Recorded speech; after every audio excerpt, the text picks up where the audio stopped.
So, distinguished guests, dear partners and friends, welcome to the inaugural session of the AKADEMIYA2063 Ukraine Crisis webinar series. My name is Laibu Take, and I'm the Director of Communication and Outreach for AKADEMIYA2063. We are so excited to kick off these policy conversations on the impact of the Ukraine crisis on African economies, from food security to equity to growth, employment, poverty, trade. This series will be based on AKADEMIYA2063's Ukraine crisis briefs. And to date, we have 16 briefs published on our Ukraine crisis portal, 16 and counting. So we look forward to an exciting conversation with our speakers as we discuss the impacts and the policy implications of the Ukraine crisis on African economies. As always, we welcome you to chat to us. Go to the chat box, tell us your name, tell us where you're joining us from, share your thoughts on the conversation. And if you have any questions, please direct them to the Q&A chat, and we will be sharing them with the moderator. We are providing simultaneous interpretation in English and French for this session, which is equally being live streamed on AKADEMIYA2063's YouTube channel. Now that the housekeeping is out of the way, please welcome our moderator for today. She is Professor and Head of Department of Agricultural Economics, Extension and Rural Development at the University of Pretoria, and equally a member of the Malabo Montpellier panel. Please welcome Professor Cheryl Hendricks. Thank you so much, Leah, and good day to all the participants and to our distinguished speakers who join us today. I'm delighted to be able to moderate this session and to be able to participate in sharing the incredible work that's done by AKADEMIYA2063, certainly a leading agency in bringing the impact of the war in Ukraine to the world, particularly with a focus on Africa. So I look forward to today's discussion and the questions that you, the participants, will post for us to discuss.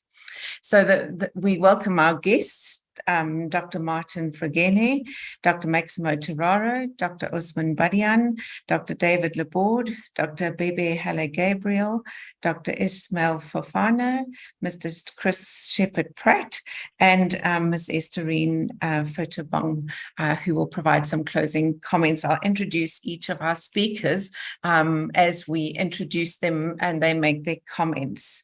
So if we can start off then with asking Dr. Martin Fragene, the Director of the Department of Agriculture and Agro-Industry at the African Development Bank, to provide some welcoming remarks. Thank you. Dr. Fragene online.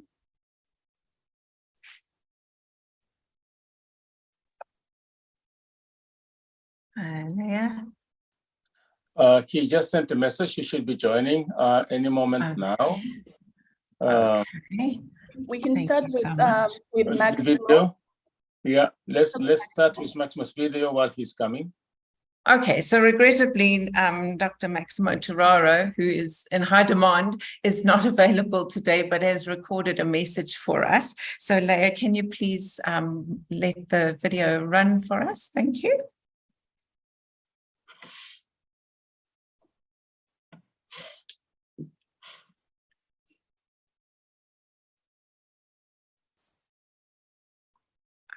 Leah, we have no sound.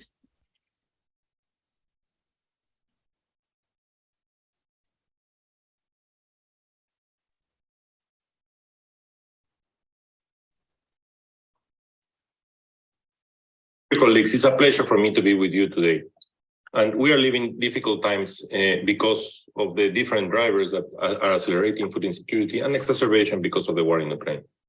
So what I'm going to talk today is not only to look at the agri-food systems, which is facing significant challenges because of the risks and uncertainties like COVID-19, like the war in Ukraine, which has affected not only the production side, but also has affected the emergency side and the macroeconomic situation, which is extremely tight and has shown again the linkages between energy and fertilizers and food security, not only through biofuels. And also, of course, the tough conditions that many countries are living because of the problems that they have in terms of their macroeconomic situation and the level of indebtedness. But let me focus on Europe, and I will focus in two elements of food access and food availability. In terms of food access, in this graph, we show the food insecurity experience scale that has been developed by FAO for Europe. The FIES is a simple 8-item survey module that was developed together with a global reference scale and statistical protocols to produce measures of moderate or severe food insecurity. Moderate is overnourishment and severe is undernourishment. And these are comparable across all countries. Using the FIES, FAO has been able to report on the state of food security in Europe, and FAO estimates of food insecurity for Europe in 2020 and 2021 show an erosion in progress made in the previous years. Combined levels of moderate and severe food insecurity rose from 6.9% in 2019 to 7.8% in 2021, driven by near doubling of the prevalence of severe food insecurity from 1 to 1.9% from 2019 to 2021. In 2021, nearly 48 million people were facing moderate or severe food insecurity in Europe, 1/4 of whom were severely food insecure, or 14.4 million. Food insecurity increased in all sub-regions of Europe except Southern Europe from 2020 to 2021. The erosion in progress is particularly notable in Eastern and Western Europe. The prevalence of moderate or severe food insecurity in Eastern Europe fell from 11.6 in 2015 to 8.3 in 2019, but again increased to 10.6% by 2021. That's the equivalent of nearly 31 million people without access to adequate nutritious food. Severe food insecurity in Eastern Europe decreased from 1.5% in 2015 to 0.8% in 2019, but jumped to 1.7% by 2021. In Western Europe, the erosion in progress was also seen mainly in the jump in severe food insecurity from 0.7% in 2019 to 1.7% in 2021, driving an increase in the combined prevalence of moderate and severe food insecurity from 4.2 to 5.0% in the same period. Economic distress and exacerbation of inequalities in the wake of COVID-19 pandemic helped to explain the rise of food insecurity in Europe. But still, we are not including here the impacts of the Ukraine war, which will exacerbate even more the situation. Now, the question is, why is this evidence of food insecurity in European countries relevant? First, poor and food access can affect people's diets and nutritious outcomes, leading to undernutrition as well as overweight and obesity, and increasing the risk of non-communicable chronic diseases. It is estimated that more than 8% of children under the age of 5 in Europe are overweight, and nearly 23% of adults are obese. Food insecurity can also affect mental health and children's performance in school. That's why it is important for countries to collect their own food insecurity data in national surveys that can provide more detailed information of where food insecurity is and how they can target them.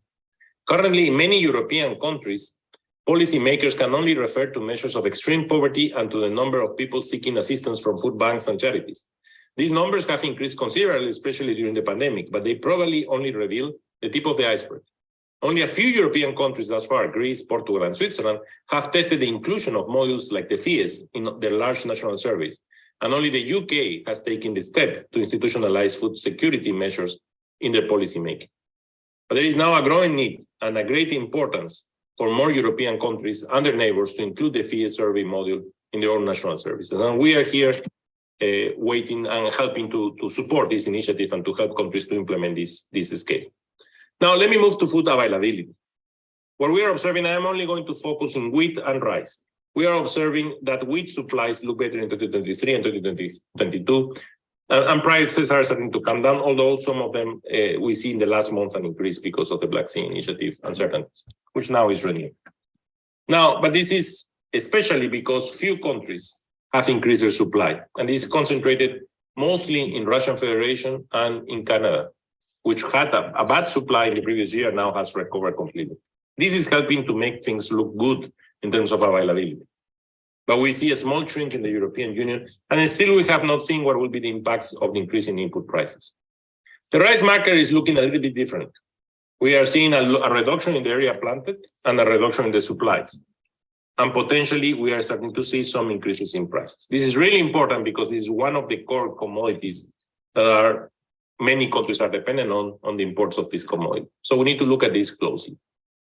The reflection of food access and food availability is prices, and prices increased to its maximum in March of this year, and they have been declining the last 8 months.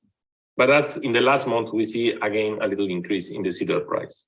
The consequence of this at the global level is that the food import bill has increased substantially, and it has reached its record high in 2022 to $2 trillion. But higher import bills do not reflect food inflows for economically vulnerable countries, and that's something that we need to worry a lot. Now, part of the food availability is linked to the affordability of inputs. And what we are observing, because of the increases in prices of energy and increase in price of fertilizers, despite energy prices has fallen down, still fertilizers are the double of what they were in the previous year. And that has reduced affordability and, of course, has created an impact similar to the food import bill that the global agricultural import bill is forecast to reach an all-time high of $424 billion in 2022, up nearly 50% from 2021. And this is, of course, going to affect European producers and European countries. Higher cost of imported energy and fertilizers are the main drivers behind the soaring global import bills in 2022. So, colleagues, we are facing challenges. We are facing challenges in food access this year and potentially in food availability. So a lot of work needs to be done. And I really hope my presentation helped to put context to this meeting. Thank you so much.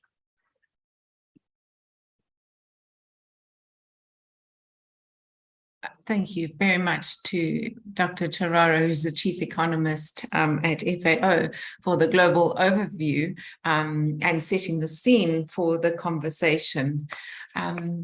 Is Dr. Fragine online yet? No? Sorry, Osman, I can't hear. Yeah, he's connecting. He has to get out of a meeting and connect briefly. So let's give him 2 minutes. All right. Okay, so following on from the global overview, Dr. Osman Badian will give us the implications for Africa and the policy consequences of what is happening in the global domain. And we'll move to that if Dr. Fragine doesn't join us in the next couple of minutes. Apologies to those who are waiting. He is on now. Here we go. Yeah. Good day, Martin. I don't hear you, and I don't see that you're muted either.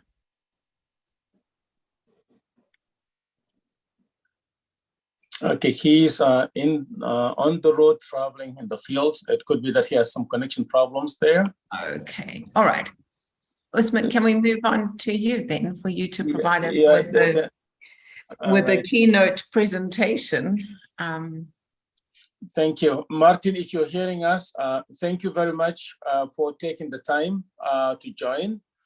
We know that you're on the road and it's kind of difficult to get connections. Mm-hmm. So I see we have lost him. So if I can hand over to Dr. Osman Badian, who is the executive chairperson of AKADEMIYA2063 and leading and overseeing this work. So over to you for the keynote. Thank you so much, Osman. Thank you, Cheryl. I will be now moving to sharing my screen. I'll be talking about the effects of the crisis and policy implications, in particular among African countries. And you've heard from Maximo Torero, things are still happening. Global food supplies and availability and prices adjusting, but still reeling from the effects of the crisis.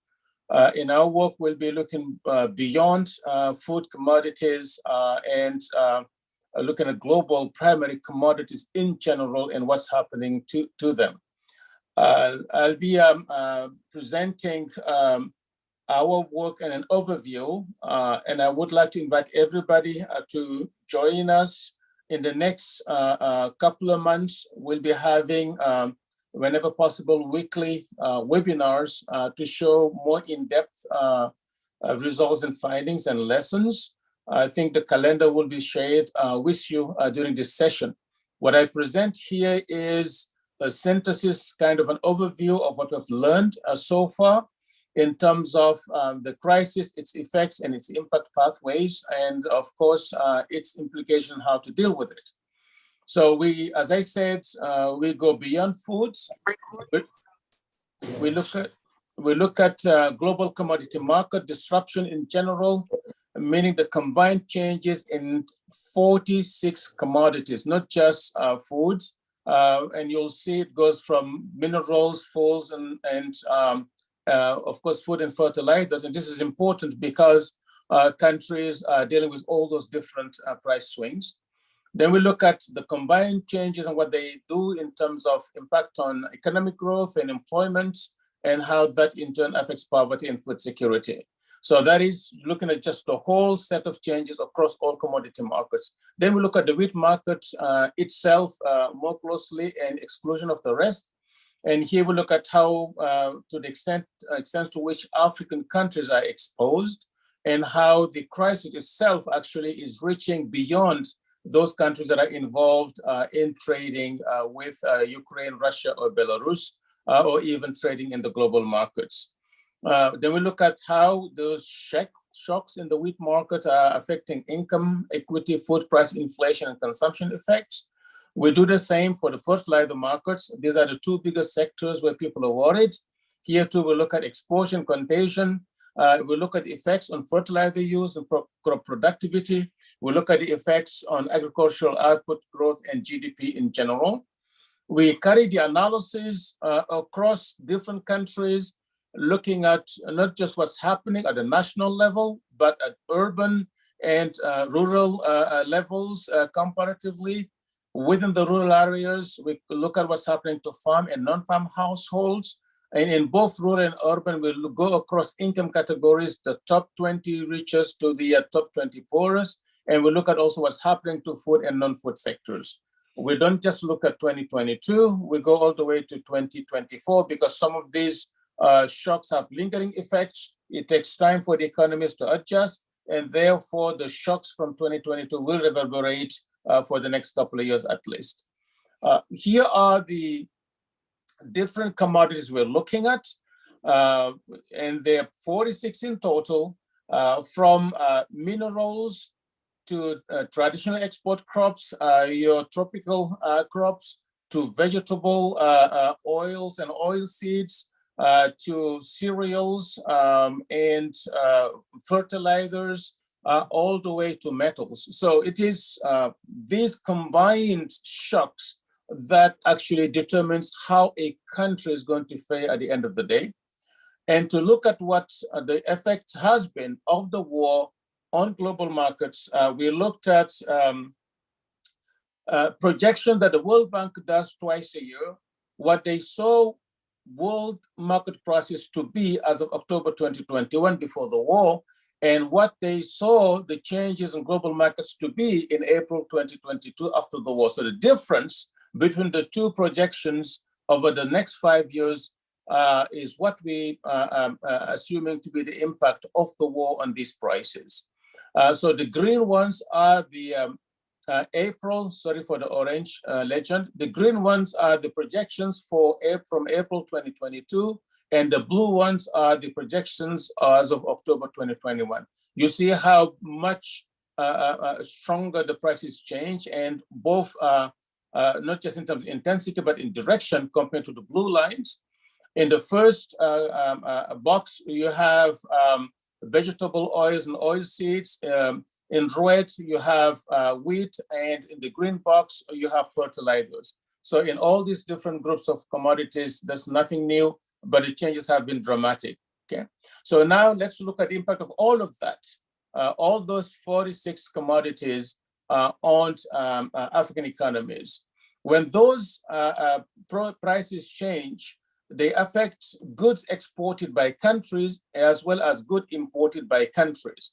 So what really happens to you as an economy depends on how much you get in terms of price increases for the goods that you export, and how much you pay in terms of higher prices in terms of the goods that you import. So it is the balance between those two that determine really how, as an economy as a whole, you're affected. That's the terms of trade effects. And that will have impact on growth and employment and poverty and food security. And that's what we're going to be looking at here briefly. We look at African countries for whom the export price index have changed. And the countries, I'm sorry, we have two maps here. The first price index change, meaning basically for every country by how much the indicator of export prices has gone up. And on the right side of me, the import price index change. The first map, talking about export price index, you can see that most African countries have a price index change of less than 5 percentage points. Those are the countries in green. So 5 percentage point increase in exports. On the right-hand side, we've seen that most African countries have an import price index that has shot up by 3 times that much, 15 percentage point for most countries. So in other words, most African countries are paying much more because of the global price changes than they're receiving for the export. They're paying more for the imports than receiving for the exports. Therefore, they should be at a disadvantage, definitely. So those changes in terms of trade effects, when they change domestic prices, which changes the structure and allocation of resources in the economy. Those commodities that are competing with global commodities that are traded will see prices going up, and other goods that are not traded, like the traditional staples, for example, will be at a disadvantage. Second, the changes in prices and price ratios changes demand and supply of goods, which of course changes growth and at the end changes employment. That in turn changes incomes and poverty and food consumption. So we looked at 2 sets of African countries, those that have positive terms of trade, meaning that what they pay for export has increased much higher than what they pay for imports, and therefore should be in a better position having positive terms of trade. And a second group of countries for whom prices for imports have gone up much higher than prices for exports. In the first group, we have Benin, Ghana, Mozambique, Nigeria, and South Africa. And the second group is Kenya, Malawi, Senegal, Tanzania, and Uganda. I will not be citing results from the individual countries in detail. You'll have that in the following sessions of the webinars, but I'll look at the findings in general from those countries. In terms of general inflation, I talked about price shocks and price increases and what it has in terms of effects on incomes. First group of countries with positive terms of trade for whom they're actually getting more for what they sell than paying what they pay for what they buy. There's still some of them under the pressure of inflationary impact. We can discuss the differences in the discussion Q&A, but here Mozambique is the only country really facing a huge consumer price index increase, inflation. The countries with negative terms of trade are all facing higher price indices and facing inflation. In both groups of countries, in particular in those countries facing negative terms of trade, there is a strong decline in household income because rising prices are actually almost like a tax on these countries. And that also slows down, as you've seen, as I've said earlier, economic activities, which leads to less employment, therefore lower incomes.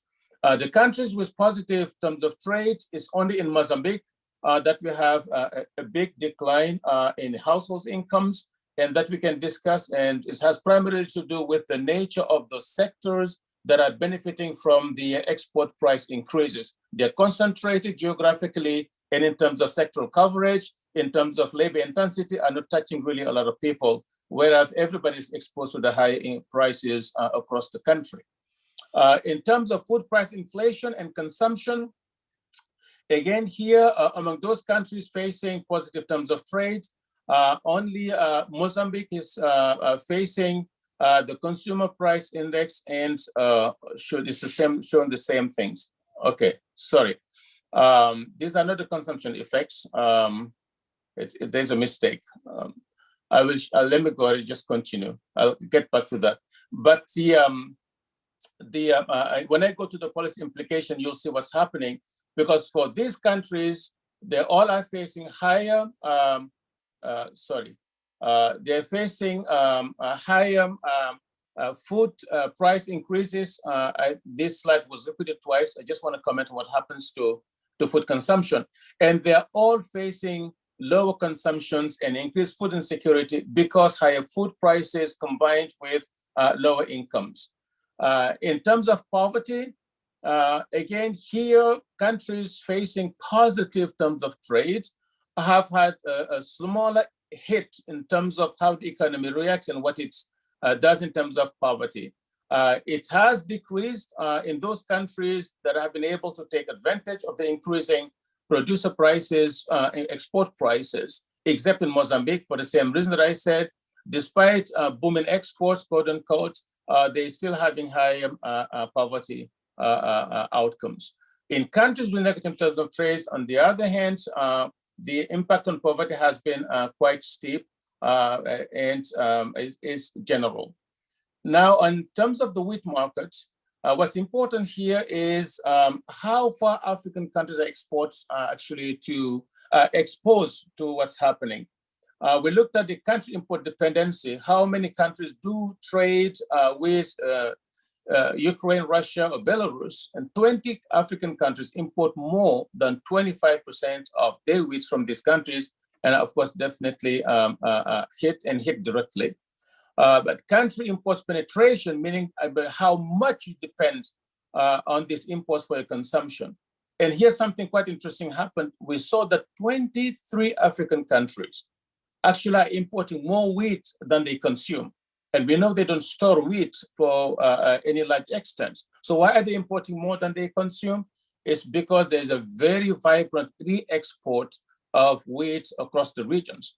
What this means is that not only countries importing directly from the warring countries or even from the global markets are being hit and affected by changes in the wheat markets, but also those other countries in the region that do imports from their neighbors that are involved in global trade. Especially in West Africa, it's a very dense net of regional trade. So what we have seen across these different countries in terms of price, income, and food consumption effects, therefore, of the shocks in the wheat markets, global wheat markets, is a generalized pressure on food price inflation in all countries. And generally, that is actually holding through 2024. And this is just because the increase in prices in 2022 is so much larger than the anticipated decreases in 2023 and 2024, so that the overall level of wheat price is still going to be higher by 2024 than it was in 2021. And these, of course, results in negative income effects. Higher prices are a tax, especially for the poor, and food consumption drop in all countries. We do have differences across countries and differences between urban and rural and income groups, but it's a real shock to most countries. Now on fertilizers, here what's interesting is that we see the same phenomenon of re-export and regional contagion. 36 African countries import fertilizer from the warring countries, but 20 of those import more than they consume. And for the same reason as in wheat, they do that to re-export to their neighbors: South Africa, Mauritius, Senegal, Mozambique, Zimbabwe, Kenya, Cote d'Ivoire, Mali, Ethiopia, and Nigeria are the biggest players in these markets. So what's happening in the fertilizer sector, in particular, and the impacts on utilization, production, and growth effects?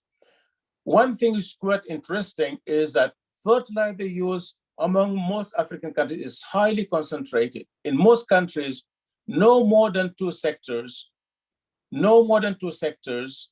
account for 50% or more of fertilizer consumption. And those are often traditional export crops or fruits and vegetables. In very few cases, like in Malawi and maybe in Ghana, maize, or maybe Tanzania it was, does maize rank among those top two? So it is more a bigger crisis for the export sectors than it is for the cereal sectors. So the higher prices of fertilizer, of course, do lead to significant drop in fertilizer use between 20 and 45%. And the decline in agricultural production resulting from that leads to lower agricultural GDP. Okay, so exports, we see that export sectors are most affected. and the production effects persist through 2024. So we are not out of the woods in terms of the fertilizer shock and what it does to African economies, and steep reduction in use and production decrease in agriculture. So policy implications of the disruptions that I just described here. Okay. First, the macroeconomic and sectoral disruptions, the terms of trade, the overall trade environment, and the shocks to the different sectors. And I'll talk about fertilizer separately. These shocks for most countries result in balance of payments and foreign reserve problems. If you're spending more on your imports and getting less for your exports, of course, this is draining your foreign reserves, and it's going to have issues, not just in terms of macro imbalances, but in the shorter run, it will reduce your import capacity, also leading to domestic supply shortages. So in those cases, one of the responses would be to facilitate access to external financing through multilateral or bilateral sources, but the countries need to have a shot in the arm and then get some help. Of course, it's complicated when you're dealing with the countries heavily indebted, as we saw debt levels inching a little bit up in Africa. But so that is the situation for those countries, and many of them are in this situation where they're facing quite severe terms of trade effects and deterioration. And now we have also seen that you have slowing economic growth and loss of employment, income decline, general and food price inflation, not in each and every country, but pretty much what you would expect in a typical situation. Dealing with those will require targeted food distribution, cash transfers for immediate impact as the crisis is biting. That will require productive safety nets in the short to medium term, including perhaps public works program and even skills development program, while you're providing ways for people to find income and shore up the loss of income. That will require as well, dealing with this macro and sectoral disruption, support to the most affected sectors to minimize the effect of the shocks and hasten recovery. Sectors that are facing difficulties accessing raw materials, that are facing loss of demand and other problems that have to contract, it's good to have a program to work with them and try to give a lifeline to make sure that they can survive the difficult situation. Finally, one can think about targeted subsidies or removal and even suspension of taxes for imported goods and others to reduce the impact on the poor and the vulnerable, of course, subject to where the fiscal space exists, where the debt situation of the country allows one to do that. And finally, in the fertilizer sector itself, the sharp and sustained increase in prices and the decline in fertilizer use requires to be dealt with to minimize the impact on people and the economy. So the reduced crop output itself has balance of payments and broader growth implications. You remember me saying this fertilizer is concentrated primarily in export crops and higher value crops, which tend to be bring foreign exchanges and pump a lot of money into these economies. So as they slow down through the effects of increasing prices, you also have a broader macroeconomic impact, not just food security impacts in terms of the production of food. So higher value crops are most affected, and that provides an opportunity for the countries to work with the private sector to boost supply, because most of these higher value crops and sectors actually do have a better performing private sector based inputs, including fertilizer distribution systems. So it is an opportunity for governments to get to quick actions working with the private sector, in contrast to the more traditional food and staple sectors where the government may be the only operator there to help. We have seen the contagion through re-export flows, also in the case of fertilizers, which mean that countries should be coordinating for greater effectiveness their responses to the crisis, both in wheat, in fertilizer or other crops. Opening cross-border market will help countries spread the shocks across a wider space and a larger number of consumers and sectors, and therefore blunt the intensity for individuals, sectors, and communities as the shock is reverberating through the economies. That will be my last slide. For more, please visit the portal at Academia2063. Lai just talked about the different briefs that are there, but also we have a huge set of resources in terms of graphs and tables that can be accessed and used in your reporting or your analytics if you need that. So let me stop here, Cheryl, and thank you very much to everyone. Thank you so much, Usman, for that comprehensive overview of the impacts of the crisis on Africa. I applaud your thought leadership in terms of African policy and reflect back on your points that you've always made, and that one of the biggest lessons I've learned from you is how the convergence of various shocks affect vulnerabilities, and how we need comprehensive policies in Africa to deal with that convergence of shocks. I think it comes out very clearly in what you have proposed as the challenges and then some of the solutions to the problems. So we can see that this is a multifaceted impact on Africa, and we need to think quite broadly in terms of how we help African governments in understanding how to recover from not just this crisis, but the multiple recent crises. So let's move on to our panel discussion then. And I would like to welcome, first of all, Dr. Abebe Haile-Gabriel, the Assistant Director General and Regional Representative for Africa in the Food and Agriculture Organization of the United Nations, FAO. Dr. Abebe, we've talked a lot over the decades of CAADP about lessons learned and how each crisis leads to iterative lessons on how we can help in terms of the development agenda.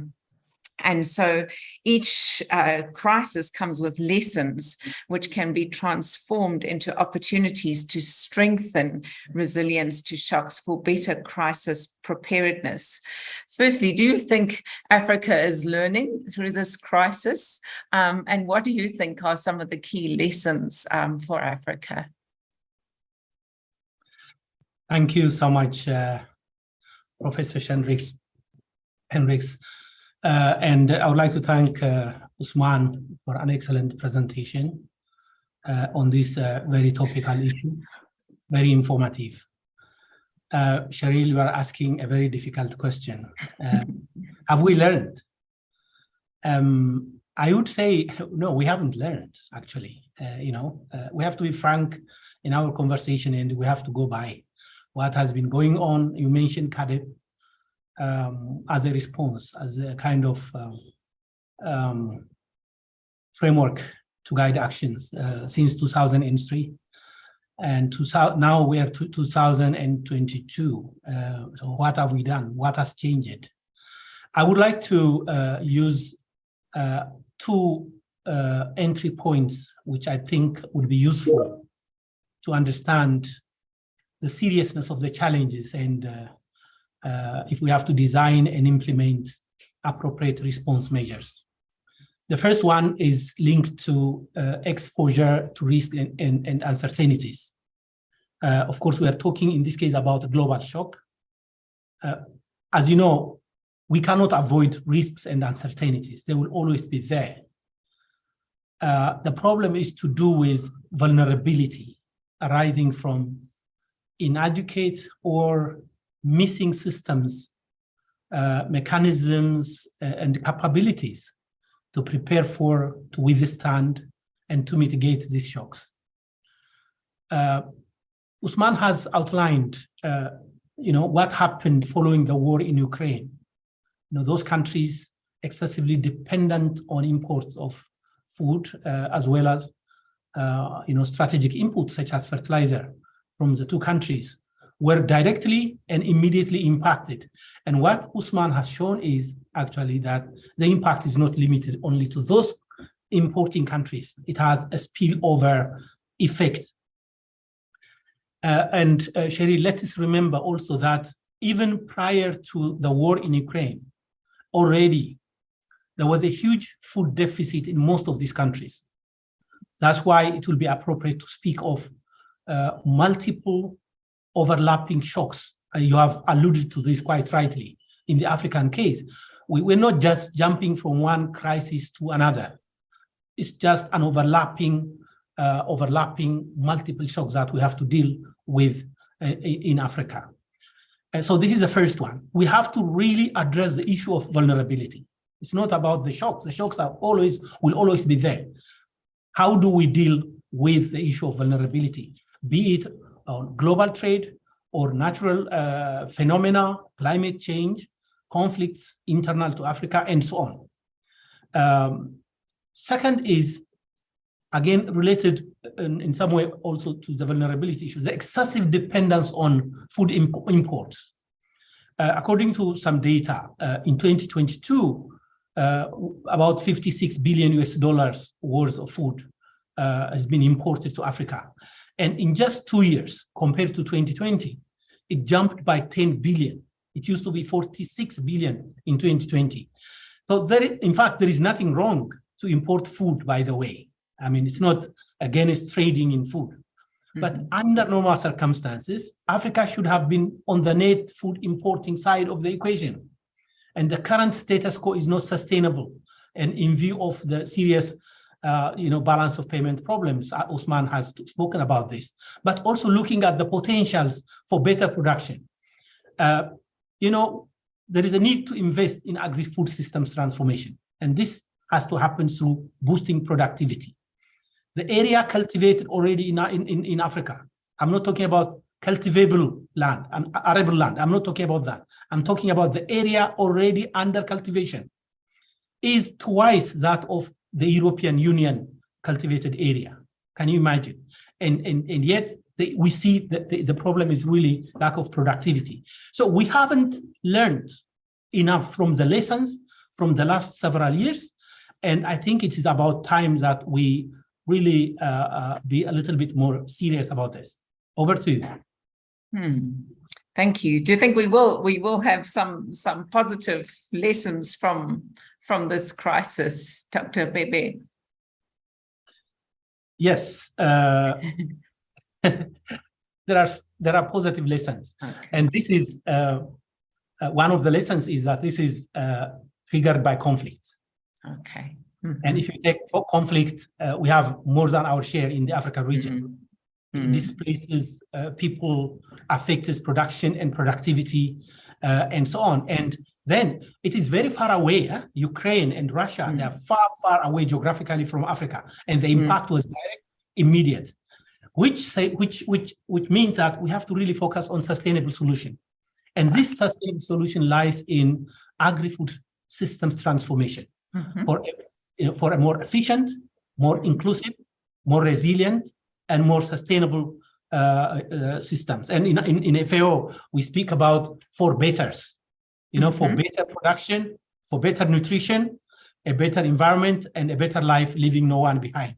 Of course, it requires concerted actions on investment. And already Usman has warned us about the limited fiscal space and the capacity of governments to enhance investment. But it's not just governments that does investment. We have to look at the other stakeholders, the private sector, the smallholder farmers, producers, the rural producers, agribusiness operators along the whole value chain. So what kind of value is being brought to them? It's about fixing the incentives, really, including the policy environment. And so the impact of the crisis on the cost of doing business. Usman has touched it indirectly. In Ghana here, there has been demonstration by traders, by private sector people, complaining about the cost of doing business. Everybody's talking about cost of living. The private sector is talking about high and rising cost of doing business. How can they increase investment in these kinds of situation. So we have to really work around it, and it requires partnerships, genuine partnerships that promotes efficiency, effectiveness, transparency, and accountability from all sides. I think these are some of the lessons that can take from this round of shocks. Great. Thank you. And thanks for ending on your contribution on a positive note, because the world can look quite gloomy if you watch only the news without thinking more deeply. But I think what you have led to leads quite nicely to the question that I want to ask Dr. David Labor, who is Senior Research Fellow at the International Food Policy Research Institute. David, in the 2007-2008 food price crisis, we were quite shocked at looking at how price transmissions were transmitted into Africa. It seemed as if perhaps consumers in Africa wouldn't be affected by that crisis. Today, we know that for sure, the Ukraine crisis has led to direct impacts on the pockets and the diets and plates of consumers in Africa. So can you help us to understand, we know that context matters, and that we can't have a one-size-fits-all policy that goes across the continent, let alone within countries. So can you help us understand how location and the trends in locations matter in this context, and how these contexts affect commodity markets and also different parts of the population quite differently? Yes, thanks a lot, Professor Hendricks, and thanks Academia for this opportunity. And I really want to congratulate them for all the work they have done on the crisis so far, and they continue to do so. It's a privilege for me to be here. To address this question, obviously we should not forget the diversity and the richness of Africa, both in terms of country, context, across country and within countries. And at the same time, the crisis we face today, there is the direct consequence of the war in Ukraine that impacts some markets and commodity. There is also climate shock within Africa and in other parts of the world that also play an important role. And then you have, I will say, less than smart policy response that have created more problems, like export ban of Indonesia this year that have targeted palm oil. That is a key commodity also imported by many African countries today, and for which the price transmission is pretty direct. But we cannot really blame the situation on the palm oil market just due to what's going on in the war in Ukraine. So really we have this combination. Now, when we accept this diversity, I really think that we can see most of the African population into three groups. So we have the rural area that is still relatively poor, and not too concerned, honestly, about what's happened on global food markets. They produce a lot, they self-consume a lot. They are much more impacted by local shock, either climate or conflict. Something that can actually impact them will be the fertilizer situation, either for their own food crop that Usman has shown, also for their cash crops, cotton, cocoa. That can be a source of income for them. So you see, it's not directly the food production that is impacted, but that's going to be their source of income, including for the month to come. The other impact for them is actually through the oil prices, because oil prices is transportation cost, is how we create these urban-rural linkages, how we move food around, or also how we generate electricity in order, to maintain or to conserve food. So the fact that beyond the farm, the energy cost is going to increase, may increase food losses, for instance, and will also impact their income. So that's where the rural population is impacted. Then you have an urban population that in average has higher level of income, have also in some cases more diverse diets or more import-dependent diets. So they suffer from obviously a loss of income, a loss of poverty, but initially they are not as poor and as food insecure as most of the rural population. So they feel the pain, but they may not be in a very drastic situation. Still, in terms of political economy, that's what policymakers care, you know. Unfortunately, we have seen in many countries in Africa and beyond, if people suffer 500 kilometers from the capital in the middle of the countryside, no one cares, even if it is very bad for them. Now, if your middle class or low income class in cities start to suffer and start to riot in the streets, that's what policymakers focus. So here there is the political economy of the crisis itself that is a bit different.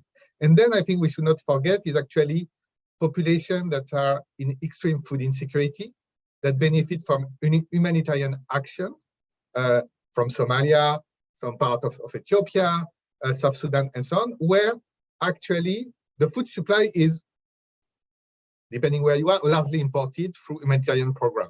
And where actually the war in Ukraine have disrupted the activity of WFP and can have an immediate and violent impact on this population. So that's how I will categorize what's going on in Africa.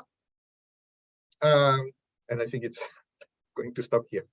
Sure. You've painted quite a complex picture of the interrelationships and the differential effects between the production and the consumption effects of the crisis on rural and urban populations. Sure. In terms of food systems, though, the urban population is projected to increase, but yet we know that the larger population of poorer households are located in rural areas. What do you think the potential implications are for Africa's future food security outlook? So, even if already we have discussed, you know, how Africa is dependent from external markets, the reality is Africa is one of the less open food systems on Earth. I mean, depending on how you average the different countries, it's 20% of the calories that are imported in sub-Saharan Africa in the total consumption. For Northern Africa, it's 40%. For most Western Asia countries, it's 40%. In East Asia, it's 30%. So Africa is not so open. And that's really also this kind of dual system we see, you know, people on the coast in some urban centers, much more dependent of imports, people in rural area, more disconnected from markets, still doing, in some cases, self-sufficiency agriculture. And that this transformation we have to think about, and really basically to increase this connection between cities and rural areas, because for most of the African population today, their self-sufficiency depends on the African farmers, and this will be even more the case tomorrow.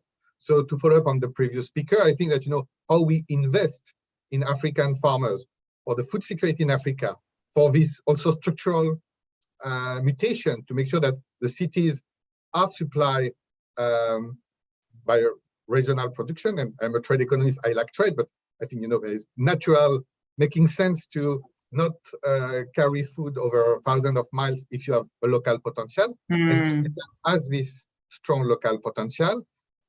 But also, as said the previous speakers, in 20 years, I see many African countries being net food exporters in some cases, and actually balancing the world, because as we see today, when we lose a breadbasket like Ukraine, we are pretty happy to have Latin America increase the supply to balance. But obviously, in the future, Africa will also play this role in contributing to its own food security, but also to the global food security by being other breadbasket for the world. Sure. So you still believe there's hope? I mean, there is hope because we don't have other solution. If we don't do it, the world will be in a terrible place. And I don't want to be in that place for me or my kids. Right, an opportunity for exploiting the breadbasket of Africa for Africa itself. So, yeah, great, good. Thank you so much. Dr. Ismail Fofana, some of the work that you and Usman and your team have been doing are looking at the disruptions of global markets, particularly for these high demand commodities such as fertilizer. And what David's presented makes us realize that it's not only food that Africa is dependent on the external markets for, but also fertilizer. Can you give us some idea of how the fertilizer crisis will play out in terms of African food security and how these disruptions will affect production? Thank you. Thank you, Cheryl, and thank you for this opportunity. Yes, indeed, fertilizer prices has increased significantly, in 2022, and this will have an important effect on, on the fertilizer applications, on the sectoral growth. In 2022, we estimated that the prices will be 60% in average higher compared to what was projected before the crisis. Sure. All right, the projection of fertilizer prices before the crisis, and the latest projection we had on October this year. So in average, is 60% high. And what is important also to mention is the prices will still remain high in 2023 and 2024. So they will be in average between 65 and 70% higher compared to what was projected before the crisis. Then here, the prices are here to stay, at least for the next couple of years. So it is important, and that will have an important production effect, supply effect, then sectoral agriculture sectoral growth effect. But also think about that, as Usman was saying, you have a very specific commodities that are using, fertilizer. In terms of application, the application is high, and most of them are export-oriented, high-value export-oriented crops. So if you have a supply shocks in these commodities, in these specific sectors, so that will also have a term of trade impact and have a wide economy-wide impact. So here it is important then that at the country level that the government, if they have already set up a fertilizer financing assistance mechanism, so it's time to step up this mechanism to make sure that producers are also are protected from these high prices, at least for the couple of years, 2023, 2024. You also said that 2/3 of African countries are directly exposed to the imports of fertilizer from Ukraine and Russia. But Usman talked about it. You don't need to be directly exposed or directly importing this commodity from these countries, or even involved in the global trade of fertilizer to be exposed to the shock. Mm-hmm. The extensive network of re-exporting that he talked about for wheat, it's also there for fertilizer. We have 20 African countries who are importing more than what they need in terms of domestic consumption of fertilizer. So this will also have an important effect on these countries who are not directly exposed or are not in the market, in the global market. So here, what is important is to keep the cross borders open, because this is one way for countries also to absorb the shocks. So if they are able to redirect part of their demand, but also this re-exportation process is not disrupted then these countries who are not directly in this market will not be affected, because country will have tendency to, when you have these kind of shocks, to satisfy the domestic market first before the neighboring countries where we are exporting. So it is important that we keep the borders open. Back to you. Sure. Very complex. So I'm off script a bit, but you talked about the fact that fertilizer prices are not likely to drop, but actually may increase over 2024. So we see this slight decrease in food prices at the moment. Do you think that trend is going to continue given the fertilizer projections, or is it a temporary element?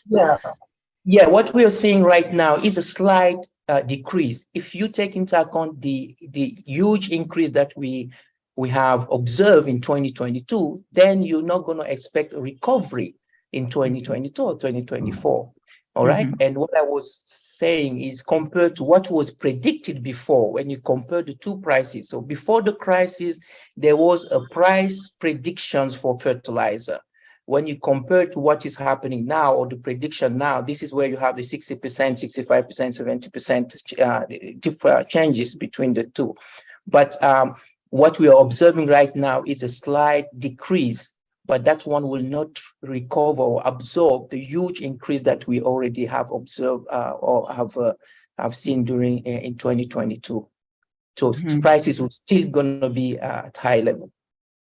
So we need much smarter solutions to the problem, and to rethinking our models of development, particularly around subsidies. Great. So how do you see this crisis playing out in terms of the regional trade, and what can you anticipate what countries might do in terms of adjusting to the context and perhaps exploiting opportunities in the region? Yeah, I think this is why it is important to keep the borders open, because our analysis shows that there are opportunities for cross-border trade, for regional trade. Here, our findings, shows that up to 10% of the current trade can be redirected from the third parties, from the rest of the world, towards the regional trade partners within the RECs, different RECs. So 10%, and this will, the trade expansions will be different from one commodity to another. So commodities that are more likely, where there is room for expansions, the leading candidates are vegetable oils, and also you have seed oils commodities. So the room is there for them. But also you have cereal, even if in this extent, but you still can, countries can also, RECs can also expand their regional trade of cereals. So when we look at the RECs, the opportunity for vegetable oils and seed oils is greater for ECOWAS and for COMESA, while if you look at cereals, SADC is the one that is driving, the expansion opportunities. But the ECAS, the Central Africa Economic Community, we have not seen greater possibility of trade expansion there. So that's why it is important, that we keep the borders open, and so that countries can also respond to the global shocks that we're observing right now. Thank you. Sure, thank you. Got to keep you thinking on your feet. Abebe or David, would you like to comment on the potential impact on Africa's food systems of the current crisis. We know that the majority of people in Africa cannot afford a healthy and diversified diet. What do you anticipate the impact of the crisis will be on Africa's long-term food systems and affordability of diets? Okay, may I come in? Yes, go ahead. Yeah, Cheryl, you started by asking this very good question, whether we have learned in the past. You are asking about the future, whether this would be a good opportunity for countries in Africa to take this lesson, hard lesson, to address the issues more strategically, in a structural manner. I believe countries are also, it coincides with the Food System Summit and the post Food System Summit actions. You've been one of the people, leading this effort, and countries, they have been working on their priority actions, and this shock came, right at the center of those kind of deliberations and actions, and so it's also a wake-up call. In some of the countries, like Ethiopia has been mentioned, I also come from Ethiopia, so I happen to know a little bit more. They are taking more bolder actions.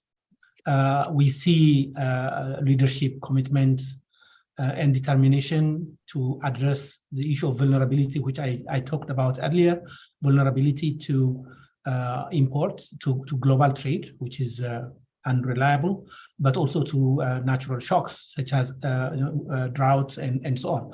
So as we speak, also in collaboration with the African Development Bank and others, the Ethiopian government has been really investing a lot on boosting wheat production. In fact, the leadership is talking about possibly exporting to neighboring countries next year. I see a number of other countries also, putting the issue of food security and nutrition, including healthy diets, top on the agenda. January, I hope Martin has joined us. Martin, Director, African Development Bank. We've been discussing about a summit that the African Development Bank, together with the President of Senegal, Macky Sall, who happens to be the current chair of the African Union, convening a summit on food and agriculture in January, this coming January, to really focus on investment, on food and agriculture compacts. So the country seems to have really taken this seriously, and I am positive, I'm optimistic that we have taken this as a good lesson to change the situation for something better. Over to you. Good. Thank you so much. David, would you like a quick comment? Yes. Is the crisis going to have an impact on the long run? If it changes a bit, as we just discussed, the state of mind of some policymakers, maybe. Now, on the long run, what really matters is addressing, social inequalities, reducing poverty, and at the end, I will say, it's still what Africa and African countries are doing for themselves that will drive the narrative.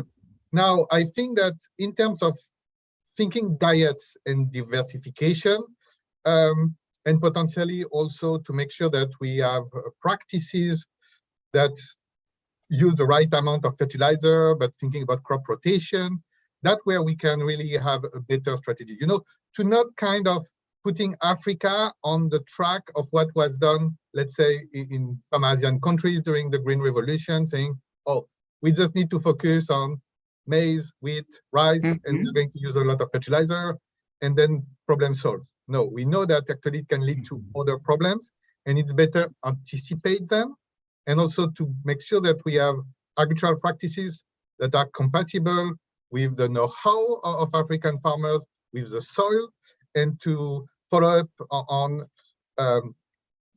the previous speakers. We have another event that will take place in Senegal next year in June, that is the African Summit on Fertilizer and Soil Health. that will also be a 10 years action plan with some investment, with some right policy. So, that I think what will be kind of important to think about healthy, sustainable diets with diversity from the beginning, and not start to make the same mistake than other countries. And then in 20 years say, okay, now we have to fix them. Great, thank you. Thank you ever so much, panel members. You've really brought your thoughts to the context, shown us the complexity, but also given us hope in some of the policy solutions. Thank you ever so much. I'd like to turn to Mr. Chris Shepherd-Pratt, the Policy Chief for the Bureau of Resilience and Food Security at the United States Agency for International Development, USAID. Chris? Hello, and we look forward to your comments on the previous conversations and your thoughts of where we're heading in the future. Over to you. Thank you, Cheryl, and thank you to all the presenters and discussants. Really entirely helpful. I'm encouraged by Dr. Debbie's closing comments to say that if anything, this is a wake-up call to countries. And we think it's really important that there, in fact, is a wake-up call. If we look at general trends in terms of investment by African countries in their agri-food systems, we've seen a substantial decline between the periods of 2010 to 2015, and then from 2015 to 2020. So predating the COVID crisis, we've seen a substantial decline. And I think if we are going to find ourselves in a different position 5 or 10 years from now, when we face other equally big shocks, that investment needs to pick up immediately. And as Dr. Debbie said, I think, we have concurrent shocks that span the globe and have immediate and longer term impacts in the African context. If we're going to get ahead of that, those investments need to happen. But I don't want to go to the negative place right now. What I want to do, Cheryl, is emphasize something that I think has dramatically changed between 2007 and 8 and today, which is in 2007 and 8, I had the opportunity to be at the White House in the United States, and we were reflecting on what was happening at that moment with the global recession, with the food price hikes, and we called people in to talk to us about what was going on. And the truth was that there was a lot of noise and a lot of inconsistency in what was causal, and therefore what were the solutions to the food price hikes. And I can say, just in evidence of this presentation and conversation today, that has dramatically turned around.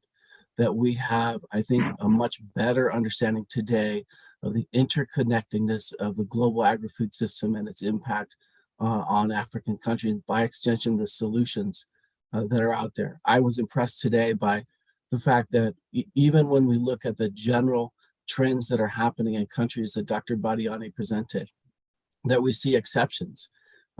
So for example, with the terms of trade that are being experienced, Mozambique is going the opposite direction of its country counterparts, and there are really important reasons for that.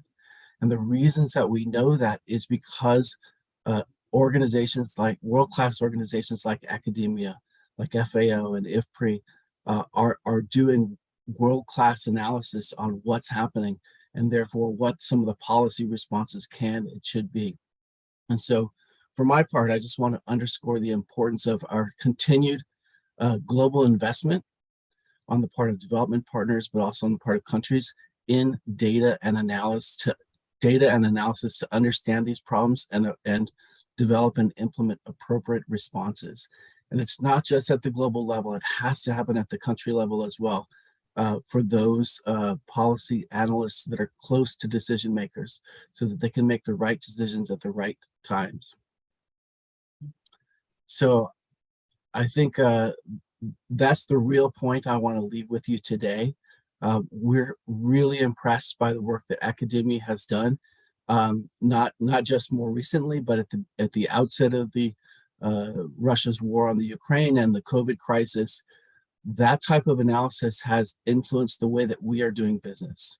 It's completely changed some of the strategies that we have. It's helped us as we go to our own Congress and Parliament to talk to them about what we need and the tools we need to be successful in helping countries. And my hope is that the same is true globally, around the world, throughout Africa, that this type of information is making its ways into the hands of decision makers so that they make the right decisions. And I want to encourage everybody who's on this webinar who has a role in getting information into the hands of decision makers that we're doing that as much as we can. I know we have a limited amount of time for you to take on questions, so I'm gonna stop there, but want to end by just thanking Academia2063 for the incredible work that they're doing and the partnership that exists across these institutions, FAO, IFPRI, academia, and others, so that there's one voice on challenges and solutions, and there's accountability in these systems. So thank you very much. Thank you so much, Chris. And I know your organization has been promoting evidence-based policy making and evidence for policy making for a long time. So thank you for those comments. Never in a time have we had the need for more salient, timely and credible analysis of a real-time situation that has really had some widespread implications for African countries. I guess none of us at this time last year could have ever anticipated where we would be today and the implications for that. So you really see how global politics plays out in the situation. Thank you ever so much, Chris. If we can now turn to some questions for both Chris and for Chris Usman and also for our panelists. There's one question that I see in the chat. Please, participants, add your questions to the Q&A if you would like those to be addressed. There's been a lot of food for thought through these presentations today. So let me throw this question out to whoever wants to answer it from amongst the panelists and presenters. Does the limited use of fertilizer because of high prices lead to the application or the adoption of different agricultural practices? So for example, Mateus says more organic fertilizer, more leguminous crops as examples. Who would like to tackle the question? I may start? Yeah, go ahead. Thanks, David. So I would just say that obviously we don't want to oppose, organic fertilizer, mineral fertilizer, and actually smart crop rotation. That would be part of a whole package we deploy. And overall, Africa today, particularly sub-Saharan Africa, is not using enough mineral fertilizer, plain and simply. I mean, every time you take crops, you remove nutrient from your soil, and if you don't bring back enough nutrient, you degrade your soil. And that's the situation we face. Of course, with some crop rotation, with some organic fertilizer, you can compensate for that. But if you don't add more mineral fertilizer, the balance, the basic equation doesn't hold. So we need more. We need potentially smarter fertilizer. We need also to make sure we use the right fertilizer at the right place, and still keeping clear that soil health matters. If you kill your soil, you will actually get much less for your fertilizer. So we don't want to oppose, one model versus another. We are going to need more investment, as had been said in previous panel, including thinking also soil as an asset. And I think in Africa, we also need to make sure that farmers see it as an asset, have ownership on this asset, and have, I will say, access to finance and to a time horizon when you make decisions that help them to say, yes, that's an asset we want to grow. We are not just trying to survive from one season to another, but we start to think about building this longer term productivity in a sustainable way. Thank you, David. Thank you. Anybody else want to address this question? Usman and Ismail, you've done quite a lot on productivity trends in Africa. Is this going to be another blow to productivity in Africa? Or do you think our African creativeness will come to the fore with solutions? Well, I think I just may jump in quickly. All right, go ahead, Usman. Yeah. as you've seen from our numbers, this will have lingering effects over the next 2 or 3 years, just because the sharp increase in 2022 is not going to be anywhere compensated by the expected decreases in the next couple of years. So on average, prices will be higher than they've been before the crisis. So it's going to be difficult to see how that would not have a negative effect on the fertilizer sector. However, hopefully that's going to be creating incentives for countries in the private sector to invest more in local productions and distribution systems for fertilizers. As we also showed, most of the sectors affected are sectors that have the buying power, that could access fertilizers if they are available and the private sector is working and performing well. So I think if the prices continue to go down over the next few years to adjust to the levels prior to the war, so we will have this short-term effects on it. But if countries respond and the private sector responds, and we do what we need to do about the fertilizer sector, pay more attention in investments and expanding the capacity of the domestic sector, we may come out of this stronger than we entered this period. But there's a lot of ifs, but I do think that this is possible. Thank you. You always make the point to me that higher prices are not necessarily bad. They could be good for farmers, but at the same time, input costs and energy costs are rising. Yeah. So the complexity is quite challenging. So linked to that, Wakimumi asks, what are the trends in private sector investments in African agriculture and food systems? Is somebody tracking this?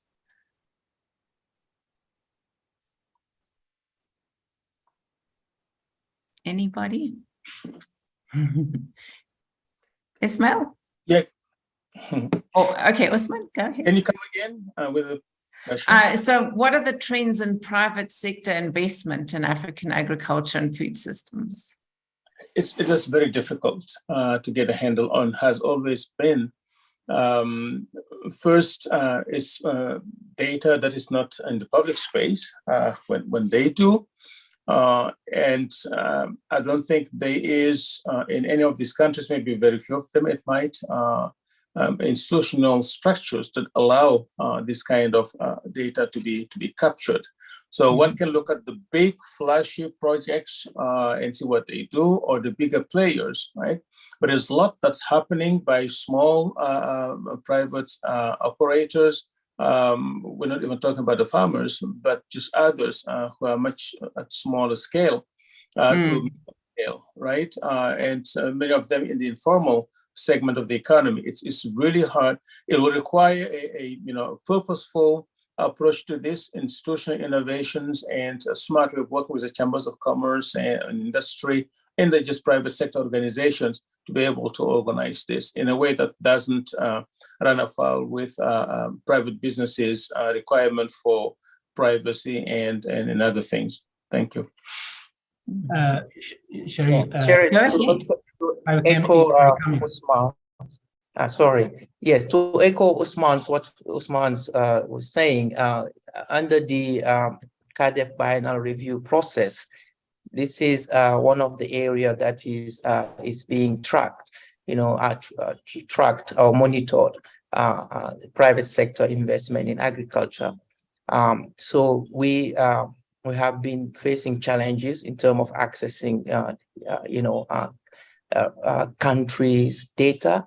There are data here and there, but most of the time they are not representative at the country level. So, what the team there is working on now is look at whether there are different innovative way of capturing this information, but mostly it's the issue is the availability of data, country representative data. Thank you. Good. So we still got some work to do on that area. Great. Okay, if we can close off the conversation. Sorry, did you want to say something, Dr. Yeah. Pepe? Yes, Okay. on that point, I just want to say one thing.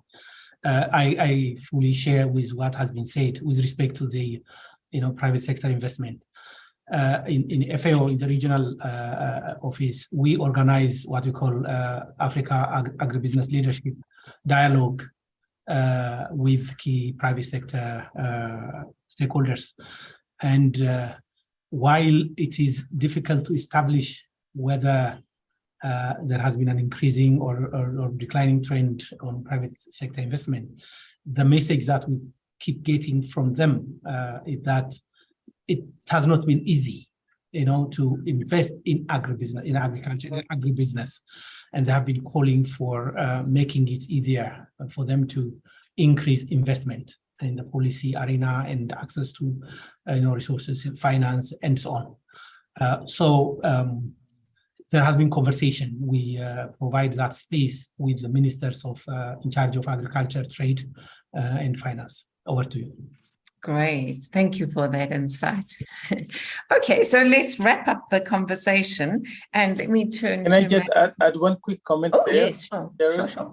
Go ahead. Just to make sure we see the issue of data as being, a serious issue, not just when it comes to private sector, private sector data. Agriculture is a broad sector and a long chain. If you think about the production and distribution and supply of inputs, equipments, and the like, before you even get into the farms themselves, then what comes out of the farms, the post-harvest consumptions, and food safety issues, the trade, it's a long chain. And in most countries, you have a very long list of institutions in charge of data collection on different segments along that long chain. So even if they all did the right things and covered their part of the data collection, there's zero coordination. The protocols are different, the frequencies are different, the units, it's just a mess, right? So we have minimum data around production and some trade statistic and so on. But having that kind of data that you need to be able to have consistent coherency from the beginning to the end is a challenge. And I think often we feel in the global community that we're doing enough for data, and especially in Africa. The Biden Review has shown that there's so many gaps there that needs to be covered. And we appreciate all this investment and the efforts that's being done to support global initiatives on data. But the need is still there. In terms of having high quality, comprehensive, coherent, consistent data sets that allow the best of analysis and also allows us to get the evidence that countries need. It's not just private sector investment, but really agriculture in general. And that's the real issue there for us to take care of. Thank you. Well said, thank you. Add one thing for half a minute. I just want to point that investment in agriculture is a risky business to start with, just because there is a lot of weather shock. But as we have seen with this crisis, we have to manage external prices on input and output. So that's where also the private sector have challenged. But on top of that, we had a lot of policy uncertainty that make things even worse when you want to invest in agriculture in terms of regulation. It can be environmental regulation, biotech, it can be trade policy, or we put an export ban or things like this. So the more we can limit policy uncertainty to make investment more sustainable and more expectable, that will be important. So we can help also on that. Great, good. Thank you. Can I turn to some closing remarks from Madam Estorine Lesinge-Fotobong, Director of Program Innovation and Planning at the African Union Development Agency. Estorine, would you like to close off this interesting conversation?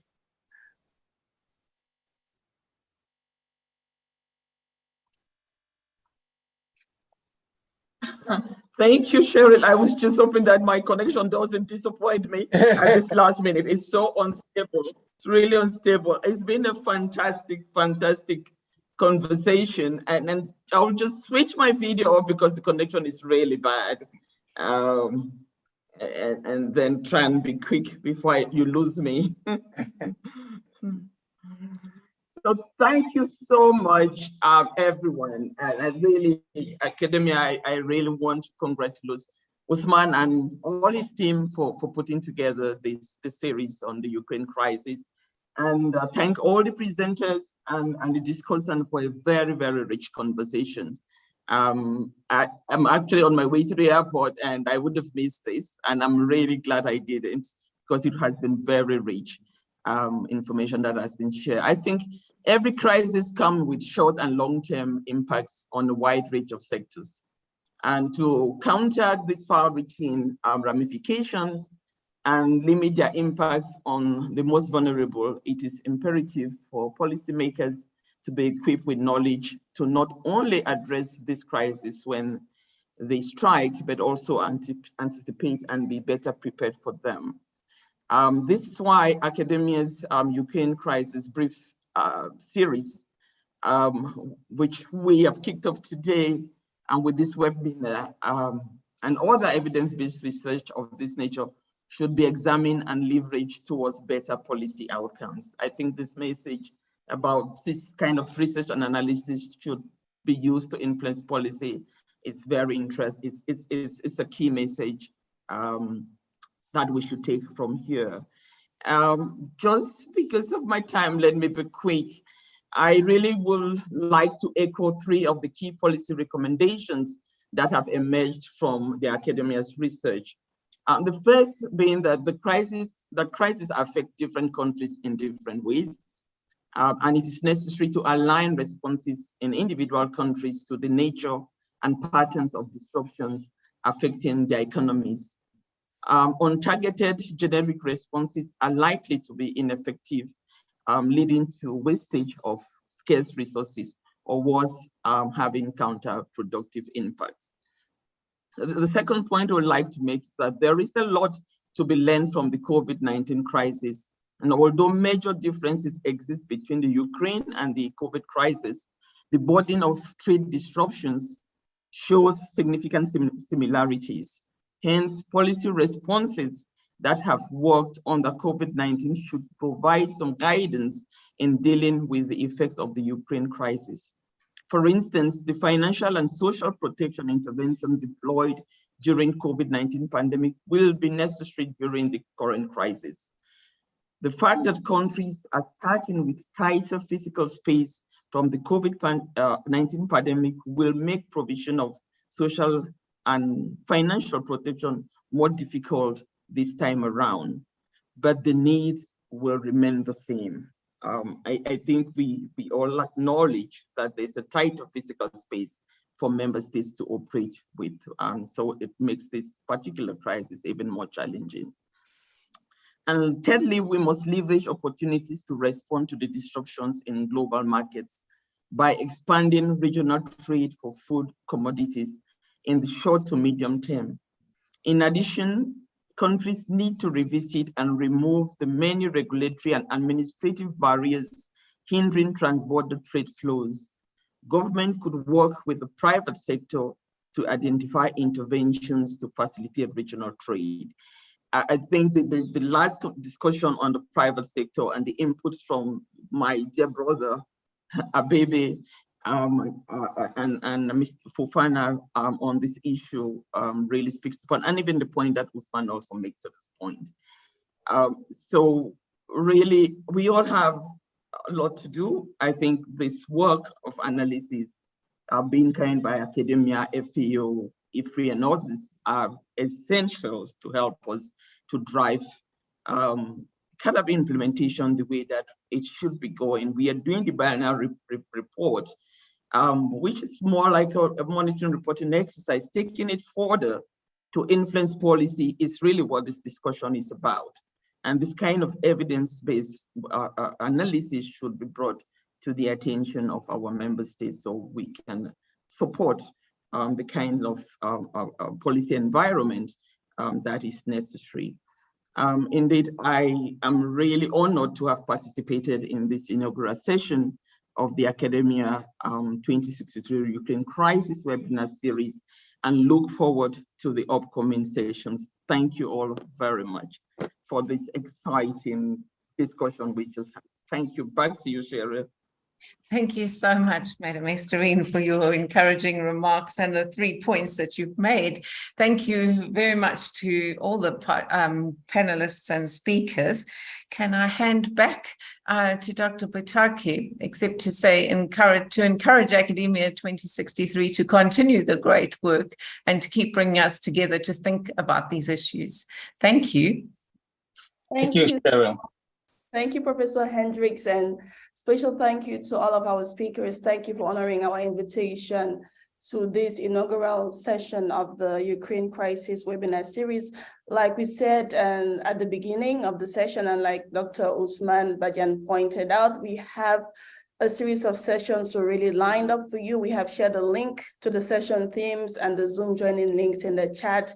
Please register and join us, especially for the second session, which is taking place on December 13th. Same time, same place, just click on the link. And this session will be themed, the Ukraine crisis in African economies, terms of trade, impacts on growth, employment, poverty, and food security. You do not want to miss this. We're so happy to have you here today. All of the presentations that will be made during this webinar series are available on our slide share. So you can click on the link shared in the chat to access the presentation from Dr. Usman Bajan, and you can continue to use the same link to access the upcoming presentations over the next couple of webinars.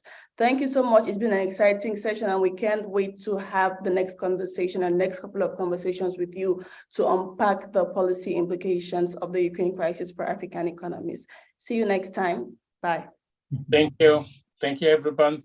Thank you, David. Thank you, Abebe. Thank you. All right, you guys, you take care. And thank you, Esther. I'm sure she's disconnected. So I appreciate having you. Bye. Thank you. Yeah. Thank you. Bye.